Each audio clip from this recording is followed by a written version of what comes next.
All right.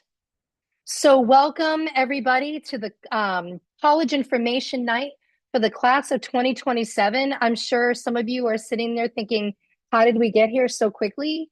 But the good news is this is really an exciting time for you and your child to kind of navigate the last year and 3 months of their their year at Herman High School.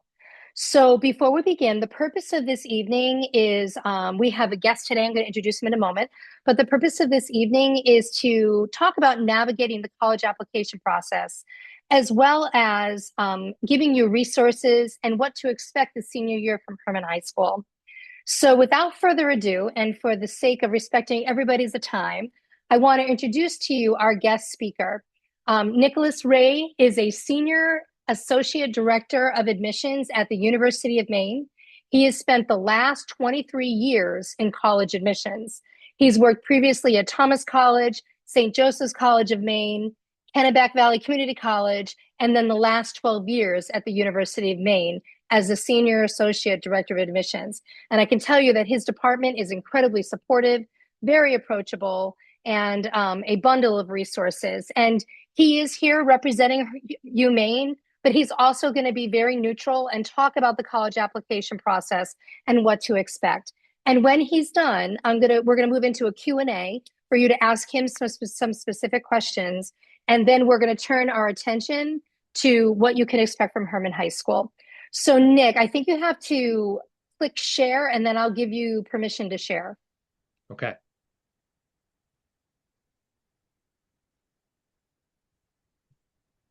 All right.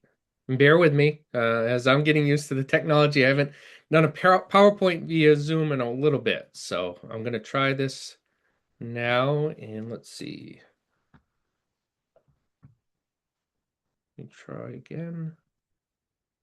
All right, perfect. I want to do this one. Okay. It looks like we're good to go. Do you see a regular slide, hopefully? Yes. Okay, let me see. All right. Perfect. And do you see just the slide itself, or do you see the background slides as well? I just want to make sure before I move. We see the college search process, then the next slide where it says, where do I start? Okay. I'm actually going to swap that display around. Is that better? Yes, now we can see Perfect. just the slide. Excellent. Sorry about that. Thank you for your patience. All right. So, as my introduction says, I've worked for a number of different colleges here in the state of Maine and have done this presentation actually over my career multiple times. My primary territory is in southern and central Maine, so you don't see me up in the Herman area much, but I do visit campus at least once a week, usually during the non-travel season. I'm on campus for events, so you may cross paths with me if you ever are on the University of Maine Orono campus. But some of the information I'm going to share with you today and some of my experiences hopefully will be helpful for you as you go through this process as a whole. And the most important thing starting out, and I always advise students of this, is doing a self-assessment. So I know this sounds funny, but kind of as a student, what are you looking for? Take an honest look at who you are, what you like and dislike, and what type of student you are academically. Take a look at your transcript, take a look at your performance as a whole, get comfortable with that, but also assess what you've been doing and what you'd like to continue doing in the future. If you're a student that's been involved in clubs and activities, athletics, um, volunteer, work history, so on, etc. Really take some time and say, okay, this is what I'm passionate about. This is what I'm feel is strong attributes, and see how that kind of maybe drives this process as a whole. Next, after you complete that self-assessment, I always tell students, now let's talk about your vision. So what are your goals? What are your values? What are your aspirations? What are you hoping to do next? And we're talking, of course, about college right now. Is it a 2-year institution? Is it a 4-year institution? There's many different options, and we'll talk about that a little bit in more detail soon. Also, what do you imagine your college experience to be like? What are you hoping to experience while in college? Of course, you're there for academics and to learn more about a major of study, but there's a lot of learning that also goes on outside of the classroom, through clubs and organizations itself, through social interactions as well.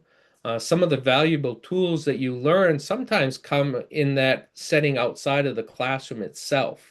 When I was in college, I was a member of a number of different clubs and organizations, such as Student Senate and the Student Athletic Advisory Board back in the day. And I learned important skills involved in those clubs and those leadership clubs that have carried over to my professional career as well. And you really have to view this next step in your education career as an investment in yourself.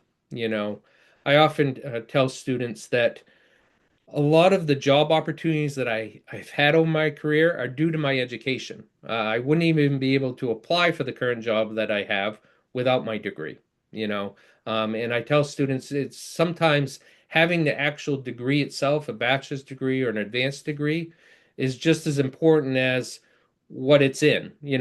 Sometimes you end up majoring in, for example, I've majored in business when I was in college and have been working in higher education for 20 plus years. My best friend from college was a finance major, and ironically enough, he's been working in the criminal justice field for 20 plus years, but we wouldn't have the opportunities we'd have today without our degree itself, and the opportunity, of course, to advance within our careers without that degree itself. So, as you look at your vision, as you're taking this all in, we of course want to make sure that you feel like you belong at that college or university that you're looking at, that it has everything that you want to. So, as we kind of think about that, what's everything I want to really mean? So, these are important things to kind of go through as a checklist. As you've done your self-assessment, you've done your vision, how do I start to narrow this down in choosing the right college for myself? Location is going to be important for a number of students. We live in the state of Maine. It's happened throughout my career. I hear a lot of students go, I want to go someplace warm. I want to go in the Florida region, or I want to, head down to the Carolinas. I have other students that say, I want to definitely be out in Colorado because I love to ski and I want to be able to ski all the time. So the location is an important factor for a lot of students. And when I say location, it can be all across the United States. It could be Canada as well. It can be very broad. But having some locations that you're thinking about that you'd like to potentially go to college, or go away for college, as they say. Size of school. This can be very important to students, and sometimes you don't realize it until later in the process how much the size may impact your decision. There's various size categories. So, for example, a small college campus could be anywhere between 100 students and about 2,000 to 2,500 students. And a medium-sized campus could be between 3,000 and 15,000. And then you have schools that could be 100,000 students, so size definitely does vary. And I always tell students too, take size within context as well, because size over your education career can change in the sense of when you're first at a college or a university, you're going to take college core education classes, which means you're taking classes with students all across the college and university. But as you get into your major study, you may find that college courses actually could be much smaller than you actually perceived at a large institution. For example, we have 9,000 undergraduate students at UMaine, but we have some majors that within the major itself, class sizes are between 15 and 20 students, which is surprising to a lot of students. So think of context of size of the overall landscape of the campus, but also the size and interaction potentially of the classroom setting that you'd be in as well. You have public and private options. We're very, I think, spoiled here in the state of Maine to have some of the best institutions in the nation right here in our backyard that we sometimes take granted for. We have some great private institutions such as Colby Bates and Bowdoin. You have the University of New England, St. Joseph's College, Thomas College, and Hudson College, of course, right in your backyard. Then you have your public universities, from the University of Maine to Southern Maine, Farmington, and then you actually have a very extensive community college system with Eastern Maine Community College right in your backyard. And I like to say and or a lot now. Usually it was in the past, it was public or private. And when you're starting to think about this, I always tell students, make sure you have a public university in your home state, just in your back pocket. Um, because I think it's always handy to have that because you never know as you go through this process how things could pivot and change. And it's just helpful to have that little safety blanket, as I say, having a public institution in your backyard to utilize down the road. Programs of interest. So this we'd be talking about majors of study. And if you're a student that's really not sure what you want to do, that's okay too. It's not uncommon for students to be undecided. To be honest with you, a lot of students come into a college setting having a thought of what they want to study, and when they start taking classes in that area, they sometimes change their mind. And I think it's important as you're looking at programs of interest to make sure it has the college or university that you're looking at has a couple of different interest levels for you so that if you do change and you do pivot, you don't necessarily have to leave that college or university and have to transfer someplace else because you may love that environment and love that institution, but a year from now they may not have your major or study. And that's going to be okay. And I'm not saying transferring is bad, but if you really fall in love with a place, you want to have different options. And programs of interest could also mean um, you as a student may decide that you want a double major, or you may want a minor in an area of study too. So you may be looking at multiple areas of interest as it is starting out. Selectivity, we have wide ranges of selectivity to choose from. Your very selective institutions are only accepting less than 10% of the students that apply. These are colleges like Bowdoin Bates and Colby have very selective admissions practices. You have other colleges and universities that may not be as selective. And that's where that self-evaluation kind of process is helpful as you're looking at your transcript and seeing your grade point average, and you start to do some research down the road and seeing what the acceptance rates are of the colleges and universities that you're looking at. You want to make sure you're thoughtful in building your list of applications to schools so that you may have some reach schools, meaning schools that have very selective acceptance rates, very low acceptance rates, that you may apply to a couple of those schools, but also making sure that you fit the academic profile of some other schools that you're applying to as well.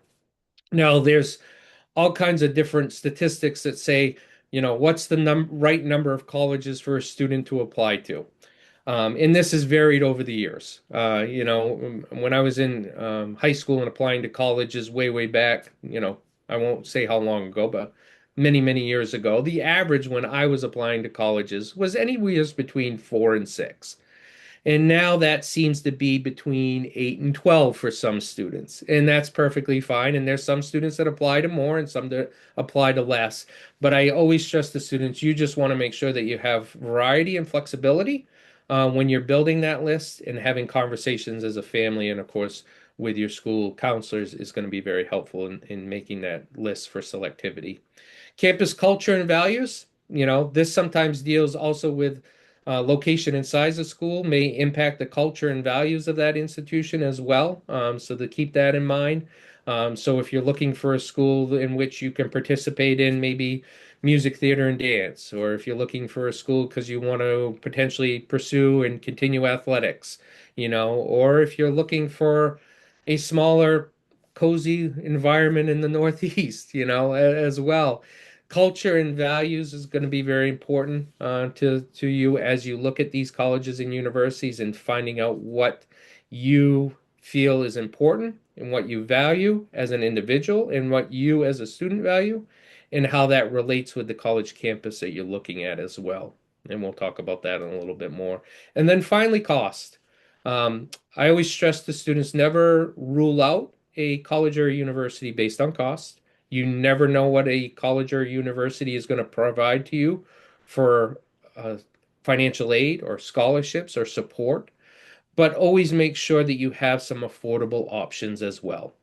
And around costs, this is an important topic that I always stress to students. Have these cost conversations early on in this process. So as juniors, it's a good time to start to have these conversations as a family with your family to see what's the level of support that can be provided as a family so that as you get into this process and start looking at it, there's not going to be any hopefully surprises of, well, we talked about cost and we talked about being able to provide the support, but now we can't provide this support or, and we're not willing to spend that much.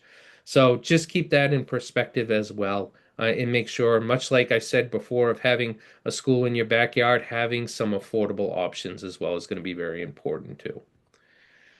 You have a lot of great resources at your fingertips. First of all, your school counseling office, which is a great tool to utilize. Realize your school counseling office has great expertise. They talk with a lot of the college admissions reps that come and visit your high school and have, interacted with the school itself. So, of course, utilize them as a resource. Don't be afraid to talk to your teachers, to talk to your friends, maybe some alumni of the colleges and universities that you're looking at, just to get their perspective of what the college or university that you're looking at may be like. Of course, you have a lot of tools that you can utilize this year when it comes to college websites. We all have extensive websites. We use these tools primarily. We put everything on our website. When I first started in admissions, we used to have paper catalogs that we would walk around with that would outline all the classes and the structure of the campus. Well, all that is at your fingertips now on the college website. So take advantage of those college websites. And also, there's a lot of video content that you can find too. We sometimes provide virtual tour information or virtual tours that you can watch of our campus, but you have a lot of information right at your fingertips that you can do a lot of research on your free time. Um, you also may have a number of admissions reps that visit your high school every fall. And this is a great opportunity too to take advantage and learn more about that college or university, not from just general information, but from an admissions standpoint of what they're looking for as a whole. You also have a large college fair that happens every fall at the University of Maine Orono, which you can visit as well and see many colleges that come to the region. So take advantage of those opportunities. One thing that is important that a lot of colleges and universities do track is demonstrated interest. So if you're at a college fair and you fill out one of those inquiry cards or at a high school visit with a college rep, they may have you fill out a card. We track any interaction that we have with students. Whether you filled out a card, whether you visited our campus, even if you've emailed us, we sometimes save that data as well. So showing demonstrated interest can be also a very important thing that you want to do, especially for some colleges and universities that have very selective admissions policies. They want to see, have you interacted with them? Have you shown interest in their college and university? The best thing from the pandemic, of course, that occurred were all the virtual options that were created, and a lot of those virtual options carry over today. I will say virtual options, virtual tours, virtual events are very beneficial, especially if you're looking at colleges that are far away. This could be your initial first step, so take advantage of virtual tours, virtual events as well. Don't be afraid to request information. We all have request forms on our websites, but also if you're, of course, at a college fair, you fill out one of those cards, you will receive additional information. And by requesting information, you may receive information about your academic major, upcoming tours or events happening on campus. So it is sometimes helpful to have that. And a very helpful tool that is available to you as a resource too is the Big Futures website. This is a tool utilized by the College Board, which allows you to search basically all the colleges here in the United States and beyond. And basically, you can enter in a number of different filters from the size of the school, the academic interest, so on, etc. And sometimes this is a helpful tool as well. So what you'll see in summary is there's a lot of great resources that you can utilize right at your fingertips and take advantage of those resources as you start this process as well. We always tell students, though, websites are only as good as they are. So it's always good to see it firsthand. And the best way to determine if a campus is right for you and is a good fit, as they say, is actually interacting and visiting that campus. Whether it be campus tours, open houses, virtual sessions, there are a number of different ways to visit college campuses. You may actually find that some campuses have academic tours. You may find that some campuses may have events throughout the year, including accepted student days or actual orientations. There is a slew of events that colleges and universities are going to offer for you, and you can take advantage of as many of those opportunities as you want. It's not uncommon for a student to visit a college or university 2 to 3 times before they make a final decision. Sometimes they're visiting in their junior year, again in their senior year, and then once before they actually make that decision in the month of May in the spring of their senior year. And that's perfectly fine. And you may utilize different avenues. It may be in person once, it may be virtual another time. It's whatever's convenient for you. Also, it may be helpful for you too to speak with some friends that are already in college to get their perspective, and see what their experience has been like, especially with this process as well. The admissions process as a whole, from selecting and everything like that. Sometimes your friends can share helpful techniques or tips that they experienced with that they went through that may serve you well in the future as well. So when we talk about campus visits, and setting up campus visits, we really prefer students, if possible, to schedule your visit in advance, okay? Just so that we know you're coming, just so that we can prepare and have the correct number of tour guides. And you'll find that sometimes schools will even cap how many students and families they'll have out on tour, especially your larger public universities. We want to make sure that we're giving you a good representation of our campus and try to keep our tours in a manageable number.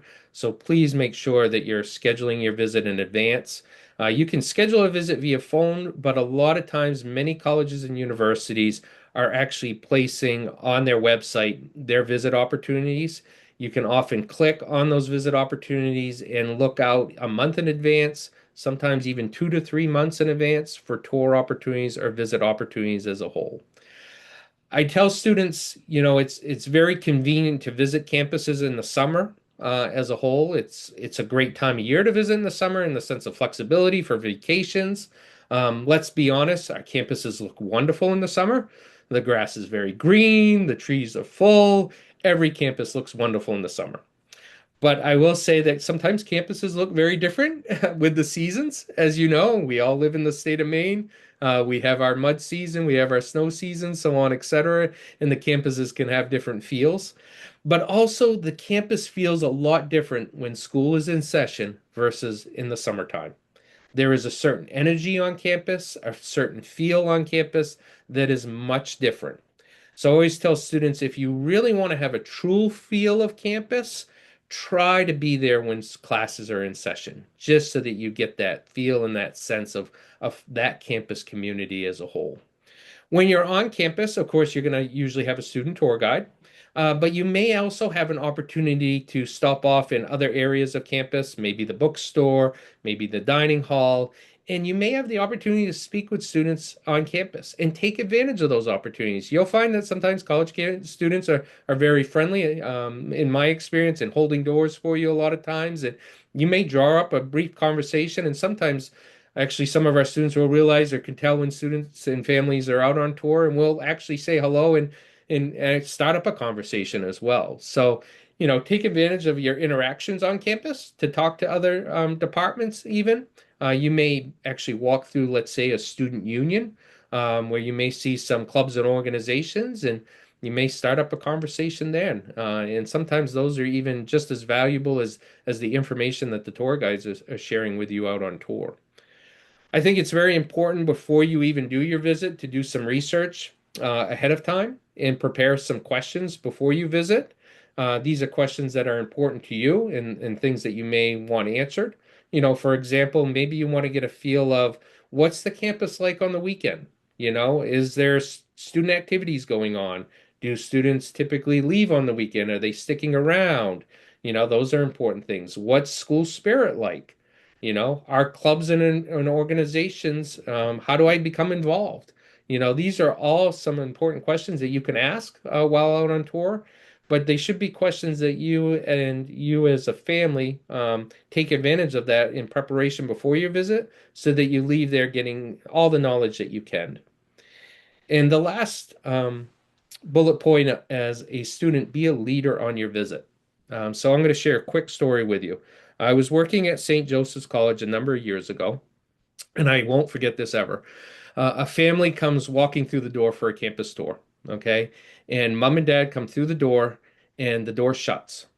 And they didn't even realize it, but the student was actually still outside. So they actually went over and opened the door for the student. Student came in, and the poor student was so embarrassed at the time. And mom and dad, of course, apologized frequently. But it was an example of, as a student, be the leader, be the one coming through the door at the campus visit. Be the one that's introducing yourself to the admissions representative or the student that's checking you in for the visit. You be the leader. Introduce your family, that I'm here with my, parents or my uncle and aunt or my friend today. Take ownership. This is your visit. This is your college that you're looking at.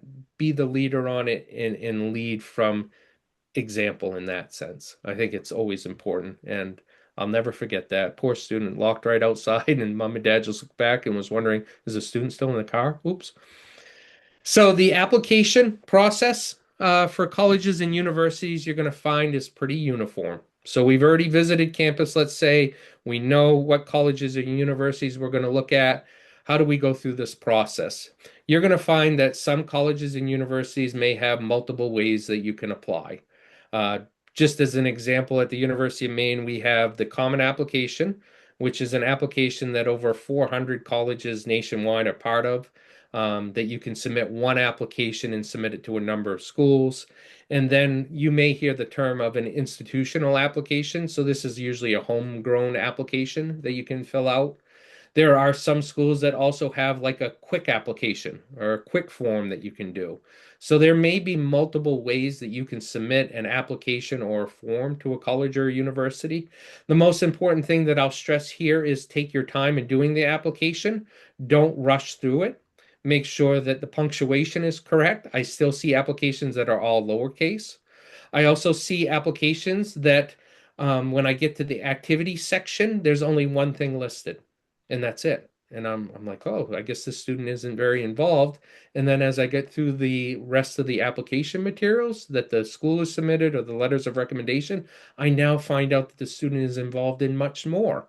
And I'm wondering what happened? How come that wasn't initially listed when you initially applied to the college? So take time, don't rush. An application sometimes can take you 30 to 40 minutes to fill out. So just designate that time to do it carefully. Pay close attention to deadlines. Deadlines are very important.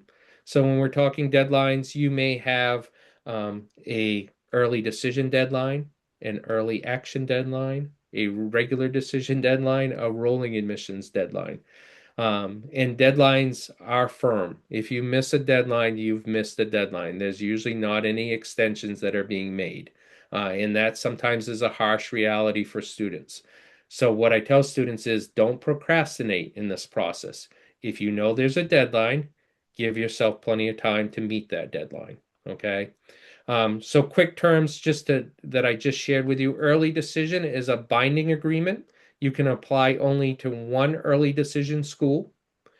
Early action is non-binding, meaning you can apply to as many schools as you'd like, early action. Regular decision is a firm deadline that a lot of schools that do offer early decision have as well. It's kind of a secondary deadline. And then rolling admissions basically means you can apply throughout the school year in that sense. The most important part of the application that we look at is the high school transcript. And I think it's important to note that we are looking at how you perform in your individual school. We are not comparing students from Herman to students at Bangor or students at Hampden Academy. We're looking at how you perform in your individual school, and we're also looking at your schedule and what's available to you at your individual school. So don't get stressed. And a lot of times students in Maine are comparing themselves to other schools. Don't do that. You don't have to. We're just seeing how you perform within your individual high school. We often taking a look at academic rigor, and we're also looking for your grades and seeing if there's any patterns as well as we review your transcript. Now, when we review a transcript, we may also look at certain subject areas more closely than others, depending on your major of study as well. So just keep that in mind. When I'm reviewing a student for engineering, I'm going to be looking more at the math and science, versus if I'm reviewing a student for, let's say, a English major, I'm not probably as concerned about the math and science. I want to make sure it's there and that you're doing a good job, but there may not be as many target points that I'm looking at, depending on the major of study as a whole. Letters of recommendation. The one key thing that I'll mention here is just pay attention to what a school is asking for. If a school is asking for 2 letters of recommendation, make sure you meet that. 2 letters of recommendation doesn't mean submit 6. If 2 letters of recommendation is what's required, I tell students sometimes it's okay in submitting a bonus letter of recommendation, an additional one, a third, but there is no need to submit multiple letters of recommendation. That does not increase your chances of being accepted to a college or university. There's no need, to be honest with you, to submit 6 letters of recommendation, because after usually 2 or 3, they're pretty much saying the same things about you as a student oftentimes as well. So just be conscious of that. See what they're asking for, whether it be a school counselor letter of recommendation, a teacher. Maybe they give you the option. Sometimes you can have the option to submit a letter of recommendation of your choice from maybe a coach or a specific work, maybe reference as well, or somebody that you may have interaction with volunteering. So there's many different forms. Just make sure that you're meeting the requirements when it comes to letter of recommendation. The college essay, I will say this is your voice in the application process. It's the part of the application that we often enjoy the most in reading. I will say that we all have AI, so we want to see a genuine essay from our students, and I think that the use of technology has given students the opportunity to brainstorm, and unfortunately, some students are using the technology too much when it comes to the college essay. I'll say that. We're more looking for a genuine piece, and having and learning more about you as an individual. And please note, we can tell when writing styles have changed. Especially with an essay, we sometimes see an essay is flowing one way, and then we realize, oh, the way the sentences are being structured and everything, this looks like a copy and paste, you know. So just be conscious of that. I will say that the Common Application provides many different essay prompts. I always encourage students to make sure your essay is a polished piece. It's well written, you've proofread it. And one tip that I often share with students as well is if you handed your essay over to your best friend, would they read that essay and say that's you? And if you can do that, then you probably have a very good, genuine essay as a whole. Application fees, applying to colleges can get rather expensive. Sometimes fees vary depending on the college or university that you're looking at. Could be $50, could be $100. It really depends. I will tell students there are sometimes some ways to waiving your application fee. At some of the institutions that I worked at previously, if you visited campus, we would waive your application fee. There are some other tuition waivers if you apply during a certain deadline, potentially as well. So look and do your homework and see if there's ways to save yourself some money as you apply to colleges. I will put a perk in for the public and community college settings. It's free to apply, so you don't have to worry about submitting an application to your home state public universities and community colleges as a whole. And then the subject of testing. I will say for a number of years prior to the pandemic, the University of Maine, for example, was a school that did require test scores. What we found, of course, and what the University of Maine did as well is during the pandemic, a lot of schools went test optional. And test optional can mean many different things at different schools. I will say, depending on the school, you want to make sure to ask those questions and have conversations as well with your school counseling office around your test scores. If you feel your test scores are a addition to your application and provide another level of strength to your application, then of course you can submit those. If you have any concerns or any questions about whether you should submit your test scores, don't. And I'm going to be quite frank, and I've sat on many panels this spring with some very selective institutions, and we've all said the same thing. If you don't submit test scores, we're not giving it a second thought. We don't assume that, oh, you didn't submit a test score, you must have really done bad on the SAT. We're not thinking twice. We're not even spending a second wondering how come you didn't submit test scores. So don't stress about it. If your scores, like I said, you feel are a strong representation of you and doing your research, you found that your test scores are above the median average of the college or university that you're applying to, then go ahead and submit them. But if not, don't worry about them. So that is the application in a nutshell, as a whole. When you submit your application, there may be some release date deadlines in which schools will reach out to you and let you know of a decision. So just make note of that. You can do that research a lot of times on the website or by contacting the college or university, or they may also publish this, meaning students that apply, let's say by early decision on, let's say November 1st, may receive decisions on January 15th, hypothetically. So just keep that in mind. Other schools may provide a rolling basis of getting decisions out. For example, a number of the schools that I've worked at started reviewing files as early as October. In some schools, even start reviewing and making decisions as early as the end of August and September. The earliest that you can submit an application or create an application is in August. That is the quickest time period that you can actually start to work on an application. You'll find a lot of deadlines are in the month of November overall. Some are in October, very few, and there's some deadlines in December, but just to keep that. And the other important thing that I'll mention before I transition off this slide and as we move, accepted now what? The now what is make sure you read your acceptance letter. A lot of students read congratulations and stop reading. And especially at a college or university like the University of Maine, we of course accept a number of students into different majors. So some majors are more selective than others. You want to make sure that you're reading your acceptance letter carefully to see exactly what major you were accepted into, if they provided any scholarship dollars, and also next steps. As you formulate your plan on where to go next and what to do after the application process, the next step, of course, is going to be to complete your FAFSA, which is the free application for student aid. You'll also find that some colleges and universities require a CSS profile, which is an additional document that you'll have to file as part of the financial aid process.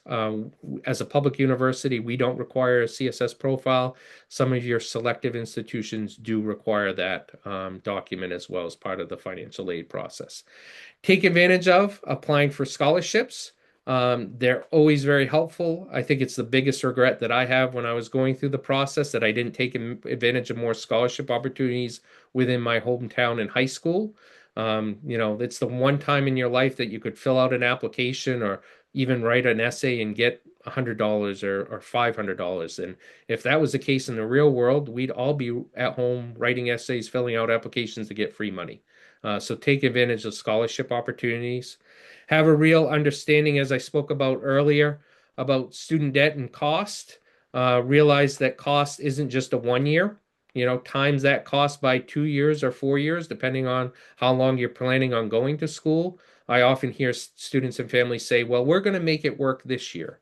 Well, that means next year you're going to have a very difficult conversation. So think about this investment long term. Think about your costs in an extended time period when you're doing the math, decide what's going to be right for you. And then also look at what your return on investment will be too. Sometimes knowing the opportunities that students have after graduation from that college or university or within that major of study, the job placement rates, the average starting salary sometimes, can give you a sense on how quick that investment will pay off in that sense. So just kind of keep those factors in as well. As you go through the admissions and financial aid process, in the spring of the senior year, you're coming down to that May 1st decision time period and making a decision. It's not uncommon for students to attend an accepted student day or make a final visit before they make that decision. Also reach out to the colleges if you have additional questions about your financial aid awards, or if you have questions about your program of study. We're a resource. I always tell students and families, we're here to assist you so that you can make an educated decision. We're not there to pressure you. We want to make sure that you're comfortable in our college or university at the end of the day. So to summarize, our overall summary is to have a true assessment of your goals and current academic pursuits, including your performance. Review the schools and work through to find out what is a true fit for you. And I can't stress this, you, not your friends, not your family. Where do you feel comfortable? Know your deadlines. Don't be late. If you're late by a day, you've missed the deadline. You may have missed thousands of dollars if you missed the deadline. So don't be late ever. Do the best that you can academically. As juniors, finish your junior year out strong. I will say that junior year is the last full academic year, oftentimes, that we'll be able to see and to make an admissions decision. The senior year, don't have senioritis. We oftentimes, even after we've accepted a student, will receive mid-year grades and final grades. So we expect, if we accept you, that you're going to continue with your positive academic performance and that you're all of a sudden not going to stop going to school and doing your work. Spend as much time as necessary in completing your application. Don't rush through this process. Give yourself plenty of time.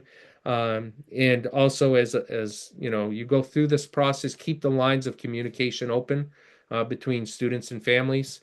I often give this advice, set aside one day per week that you talk about college. Because if you talk about it every day, um, your student oftentimes, and I was like this, will shut down and will stop sharing with you. But if you know you have designated times that you're going to talk about it and have these open communication lines, it's only going to benefit both parties, and the stress level will be much lower if you do that and set that time apart. And at the end of the day, as you're leaving high school, the most important thing is have a plan. You know, whether it's going off to college, whether it's going off to the military, whether it's hitting the workforce, always just have a plan, and do the best that you can in completing your high school career and having a positive experience. So I know I shared a lot of information. I hope this was helpful. And of course, we'll open it up to see if there's any questions.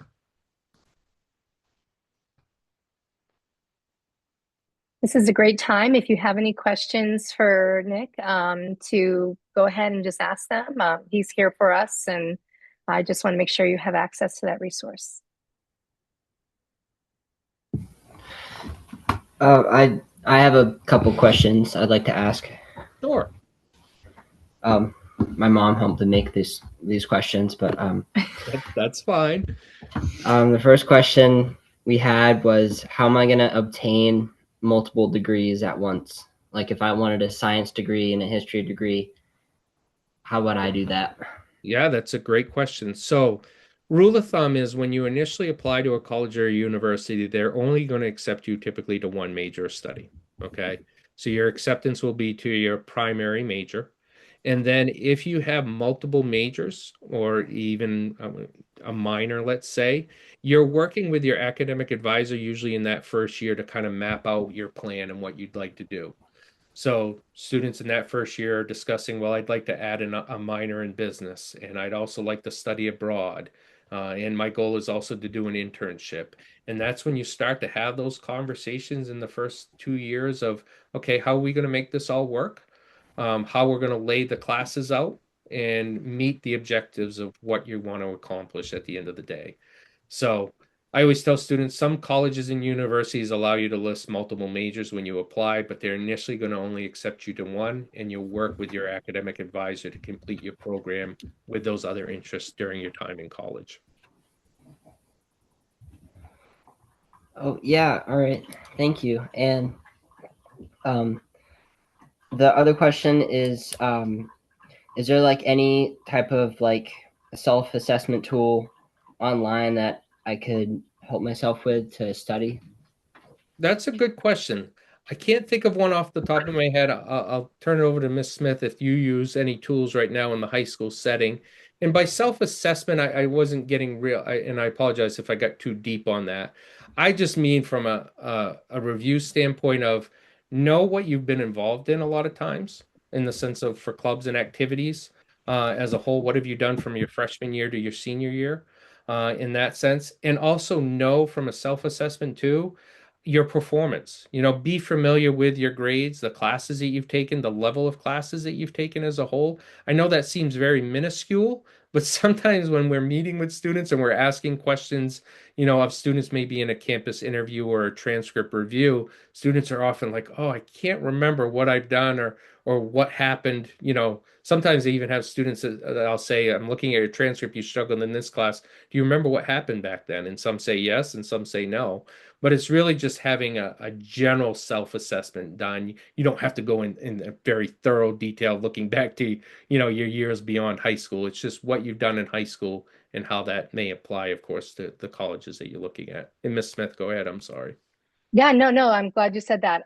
So Nick referred to bigfuture.org, and when we turn over to Herman High School specific support that you can expect next year, I'm going to go into a little deeper about how to use that tool. So that's a great question, Ben. Thank you for those All questions. right. Thank you, guys. Any other questions? Yeah, I have a question. Sure. So I plan on joining the military after high school, specifically the Air National Guard. Wonderful. And my main question is, how would that work with going to college afterwards? Yes. So we have a number of students that decide to enter the military, whether it be National Guard or regular branch.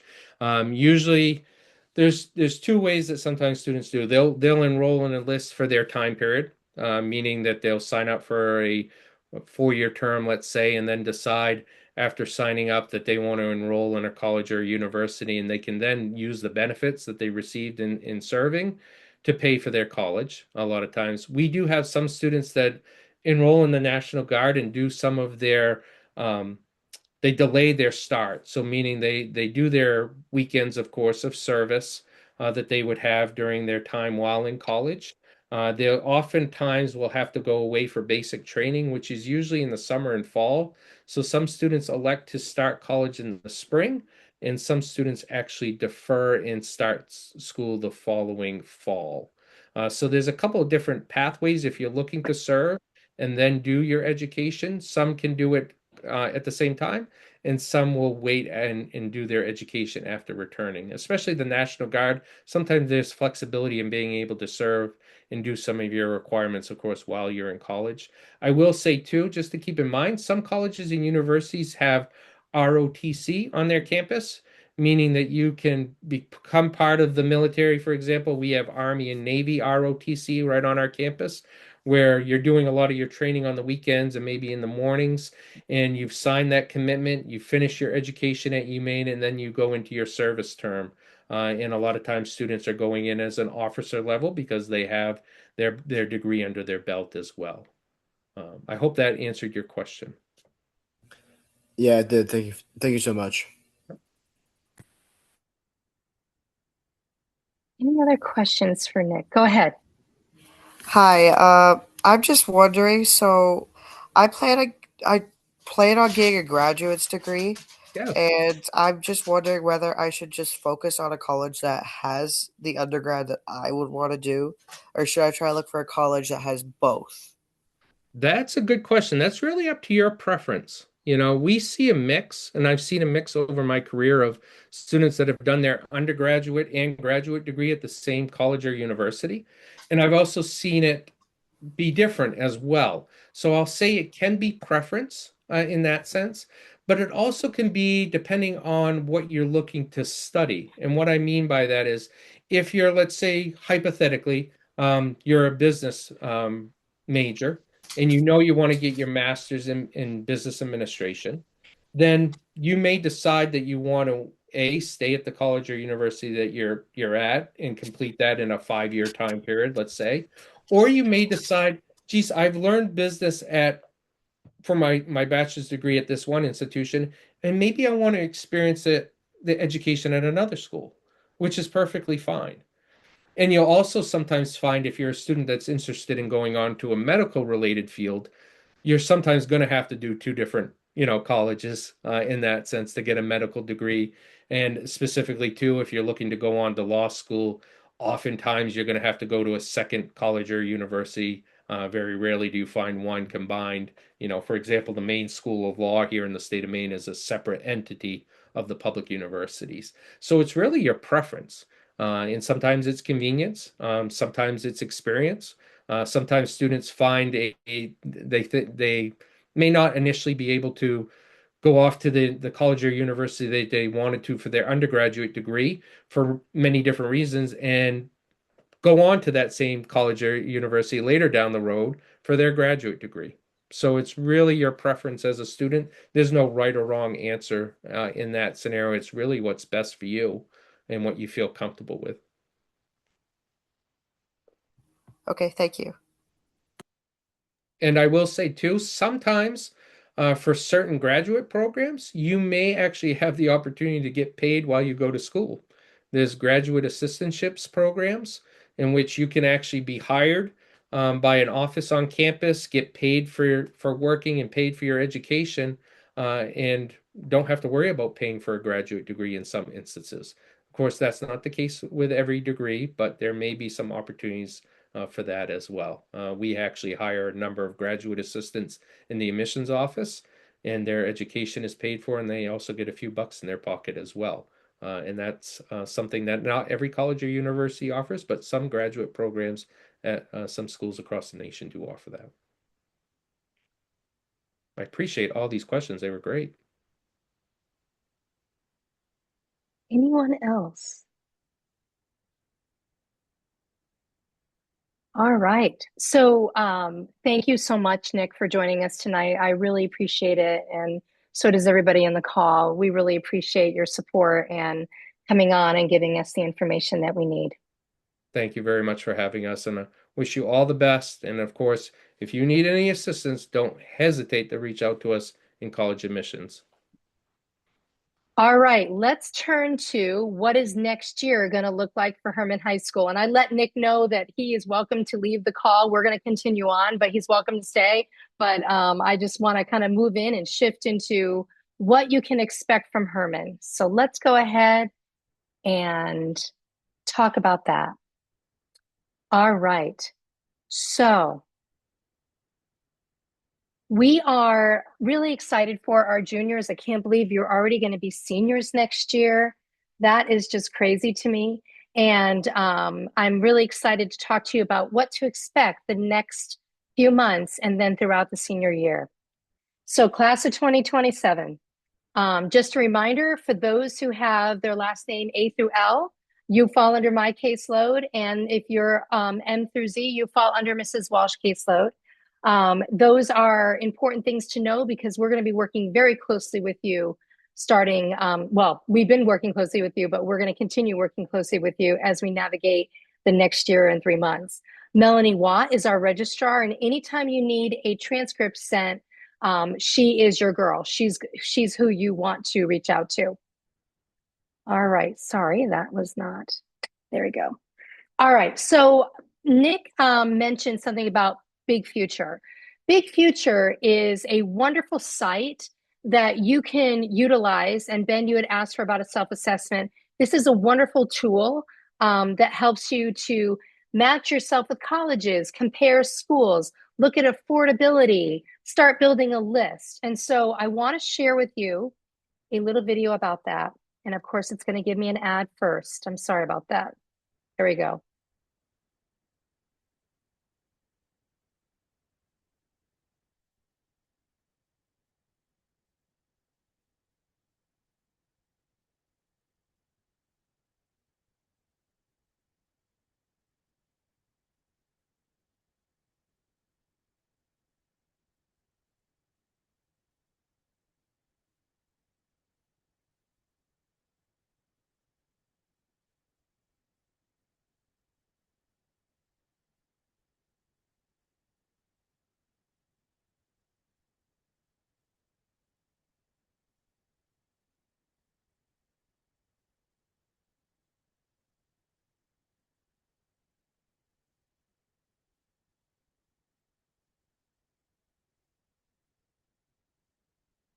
And what I like about that website is it provides an opportunity to take a look at really what is important to you. And it actually triggers students to actually start thinking about that and what you need to do. So I would definitely recommend utilizing that website as kind of a search tool, if you will. They also offer a ton of different search tools for scholarships and your own preferences and things that might be of interest to you as you work forward. All right, so Nick touched on this briefly in regards to the SAT. If you are looking at a school that does require the SAT, I wanted to remind you, and some of you took it with us a couple weeks ago, that the 26-27 dates are out, and you can use your College Board account to learn more about that.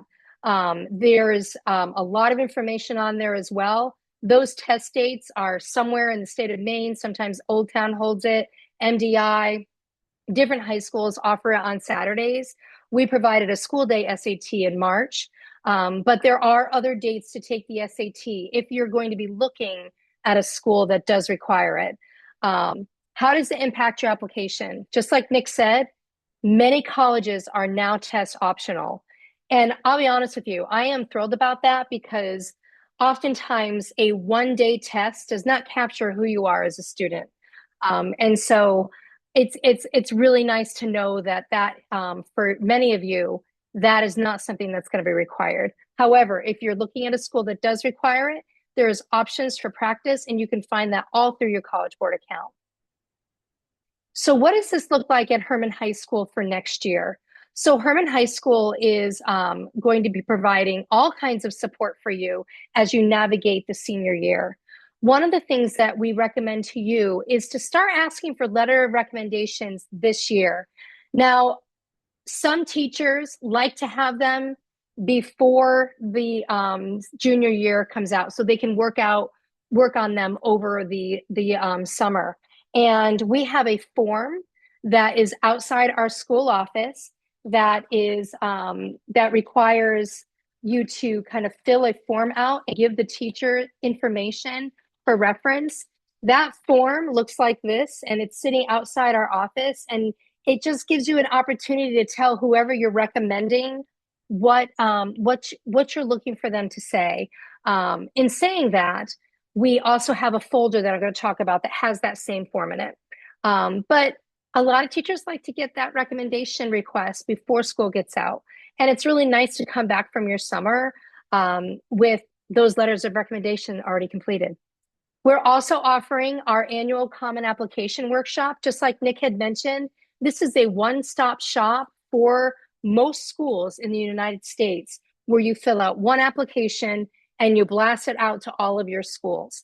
We at Herman started a summer application workshop a few years ago, and we found it to be wildly successful. Students alleviate so much stress from the fall of their senior year. It's during the hands-off period for our athletes, and it's going to be held on August 12th from 9 to 11 in the library. And we literally walk you through the application. Can you fill it out by yourself? Absolutely. But we talk about what schools are looking for in the application, what is best practice, grammar, punctuation, things of that nature. But mostly it gives you an opportunity to work on it so that by the time you meet us again for your senior meeting, most of it is done and it alleviates a lot of stress. We're also having a virtual financial aid night. So similar to this college information night, we have moved those events to online so that we can record them. And we're finding we're getting to more students through that recording than our in-person meetings. So this is going to be on October 6th at 6:30. You're going to get reminders about that, announcements, and email reminders as well. And that evening is dedicated to how to fill out the financial aid form, which is the FAFSA, as well as scholarships and what to expect about how to pay for college. And then after Add Drop is over, which is the first 2 weeks of school, Mrs. Walsh and I will begin what's called our senior meetings. Now, what happens during the senior meeting? The senior meeting is designed for a conversation between you as a senior and your school counselor about what your goals are, what you're looking to do, and you'll leave that meeting with a checklist of what to do next so that you know what your deadlines are, what we are looking for you to do, and we'll share a document with you that outlines all of that information. And then admissions visits. So for the last year, you've been getting invitations from me to attend a meeting with an admissions counselor, whether it be UMaine or Husson or Thomas or USM or UMA. You've seen them all, and I know they're inundating your email box. However, that's an opportunity for you to sit down with an admissions counselor. It is not an interview.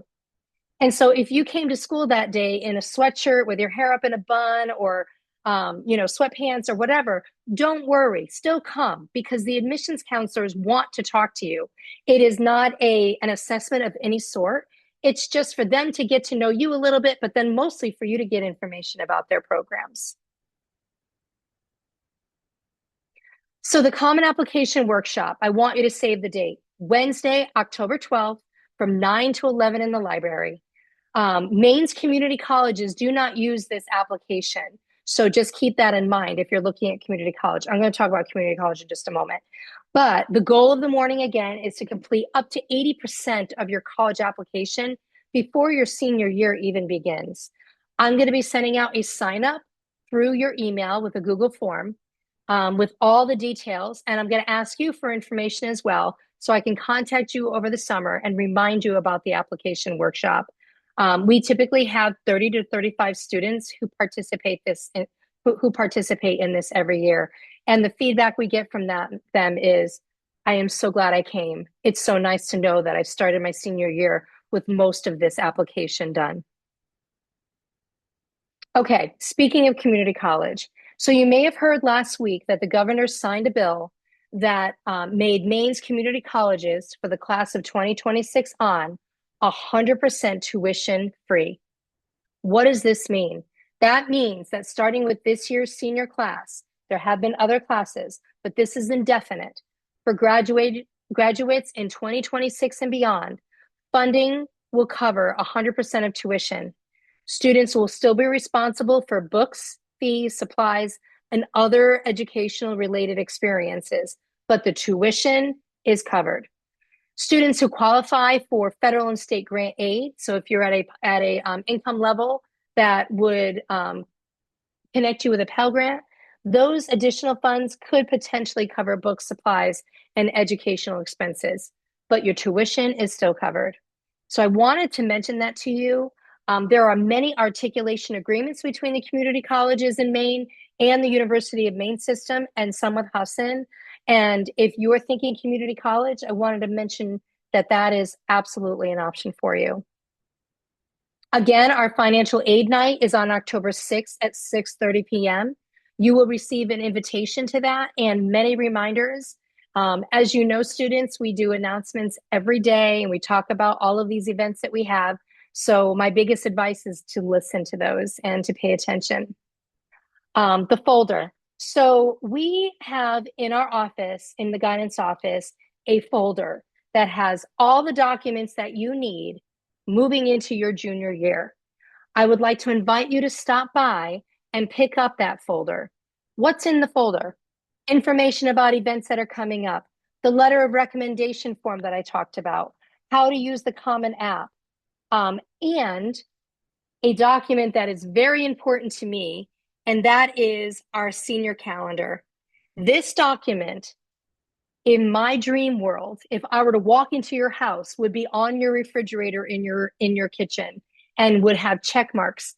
It is a month-by-month guide about what you should be doing every month as you navigate the senior year. And so again, this is what it looks like. And it's also in the folder that I would like to invite you to pick up at the guidance department. All right.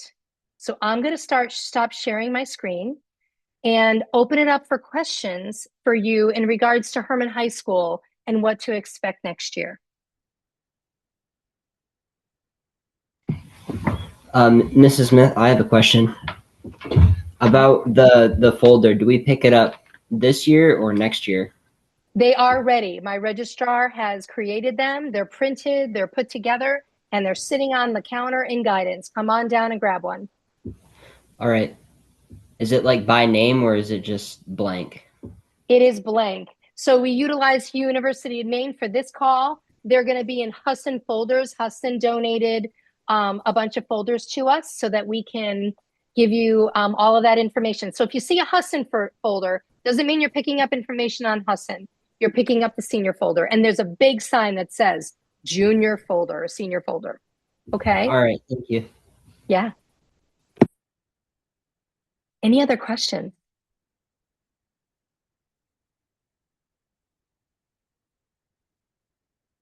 Okay.